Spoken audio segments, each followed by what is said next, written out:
É o grande êxodo dos hermanos.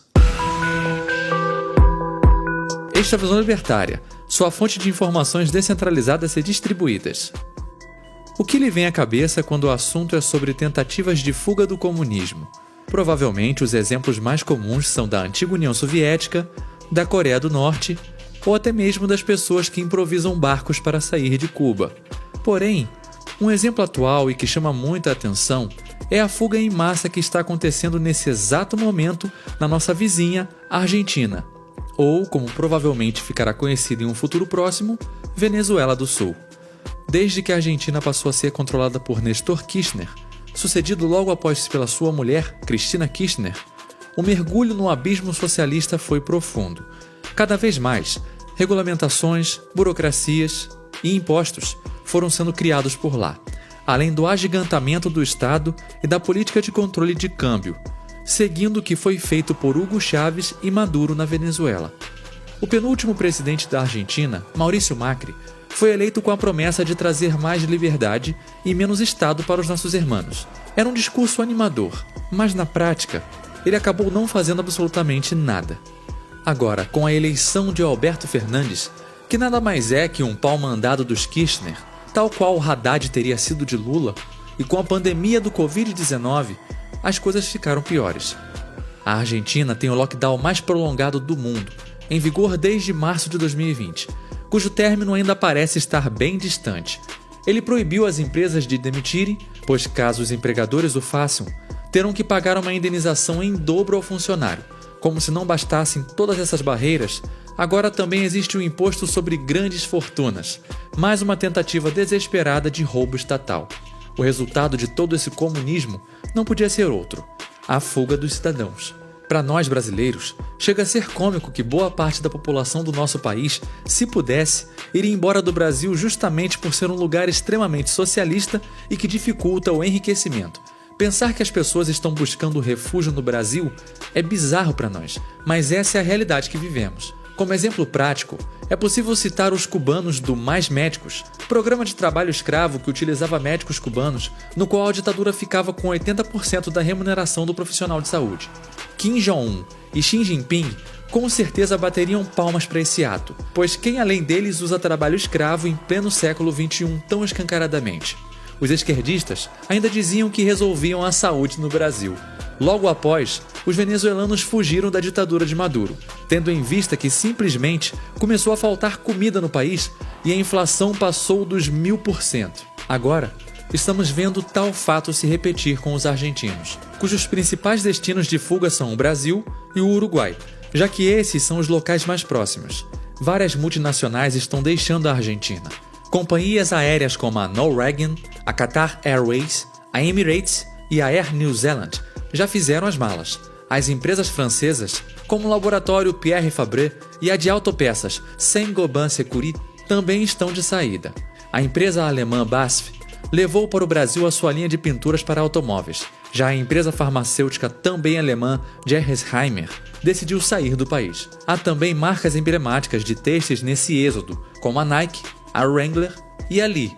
Até a gigante Walmart e nossa tão conhecida Danone devem deixar o país. Por último, a loja de autopeças norte-americana Axalta e as energéticas Raízen e GE Energy também optaram por fugir da Argentina.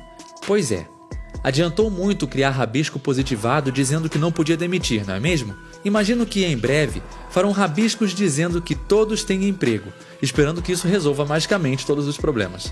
Não são só as grandes multinacionais que estão deixando a Argentina, mas também inúmeras micro e pequenas empresas estão procurando refúgio no Brasil e no Uruguai. Como todos nós sabemos, as micro e pequenas empresas são as grandes responsáveis pela geração de emprego. Para se ter ideia, é estimado que no Brasil, em torno de 72% de todos os postos de trabalho são gerados justamente por elas. Portanto, é assustador pensar quão ainda mais argentinos ficarão desempregados por culpa exclusiva da máfia estatal liderada por Alberto Fernandes. Pior ainda para a máfia é que não adianta tentar criar algo como o Muro de Berlim, cujo único objetivo era exatamente esse: impedir a fuga da Alemanha Oriental comunista para o lado capitalista. Além de não ter recursos para isso, a maior parte da fronteira entre a Argentina e o Uruguai é marítima.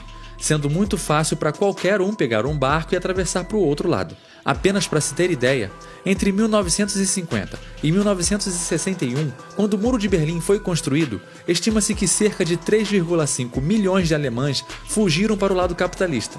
É claro que esse número caiu drasticamente após a criação do muro e com o endurecimento da vigilância nas fronteiras. Qualquer semelhança com um presídio não é mera coincidência, pois esse sistema que impedia a fuga das pessoas do comunismo deixava qualquer prisão de segurança máxima no chinelo. Para escapar desse inferno, era necessário passar por um campo minado, algo que dificultava ainda mais o processo. Mesmo se o fugitivo conseguisse não ser explodido por uma mina, os guardas que faziam a segurança tinham permissão de atirar para matar. Um caso impressionante ocorreu em 5 de outubro de 1964, quando um grupo de cerca de 57 pessoas conseguiu cavar um túnel para o outro lado e fugir, sendo que este foi apenas um dos casos de fuga coletiva através de túneis. É tão curioso como é comum escutarmos a história de que o patrão que explora os trabalhadores, onde a CLT é tida como a grande responsável por garantir que condições análogas à escravidão não existam. Realmente, o socialismo é tão bom que as pessoas precisam ser fuziladas para impedir que sejam exploradas pelo capitalismo malvadão. O dólar, que sempre serviu como reserva de valor e termômetro com o qual os argentinos avaliam a saúde da economia, está cada vez mais escasso no país. Outra moeda que explodiu foi o Bitcoin, justamente para escapar do controle estatal sobre o dólar e também como forma de proteger o valor da moeda ante a desvalorização do peso. Um dólar vale mais de 150 pesos. As reservas do Banco Central argentino somam 42 bilhões, mas, desse montante, irrisórios 2,5 bilhões estão disponíveis ao mercado, sendo que a venda de dólares é totalmente controlada pelo governo. A Argentina teve a pior queda da economia da sua história no segundo trimestre. O produto interno bruto encolheu 19,1%. A queda argentina é ainda mais profunda porque acontece sobre uma base recessiva. O país alterna recessão e estagnação há anos. Isso não poderia ser diferente, dado que a extrema-esquerda sempre esteve no poder e o liberal eleito não fez porcaria nenhuma. A previsão para o ano é de um piso de queda de 12,5% do PIB. A economia per capita será equivalente no final do ano à de 1973, fazendo o país voltar ao mesmo patamar de 47 anos atrás. Como sempre, o socialismo é muito eficiente apenas em causar pobreza generalizada. De fato, em uma pesquisa recente feita pela consultoria de recursos humanos Randstad, 84% dos argentinos entrevistados afirmaram que consideram seriamente deixar o país. Como podemos observar no mundo virtual, a obrigatoriedade de compartilhamento de dados do WhatsApp está criando um êxodo virtual de usuários. Além disso, as medidas contra a liberdade de expressão impostas pelo Twitter também geraram um efeito de migração similar nas redes sociais.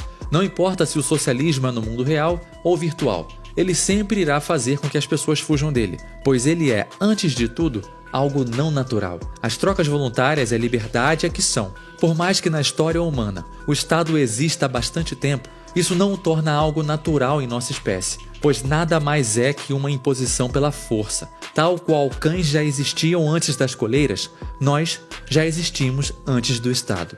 Um dia, o Estado não irá mais existir. Mas primeiro, precisamos ensinar a todos uma lição. Todos podem viver livres. E a liberdade não é um perigo, mas sim a solução. Obrigado por sua audiência. Esse artigo foi sugerido e escrito por Giuseppe, revisado por Paulo Almeida e narrado por Rafael Dufra. Se você gostou deste vídeo, clique no ícone de curtir abaixo e compartilhe o vídeo em sua rede social. Se você deseja ser notificado de outros vídeos, clique em se inscrever e depois no ícone de campainha. Um abraço e até a próxima.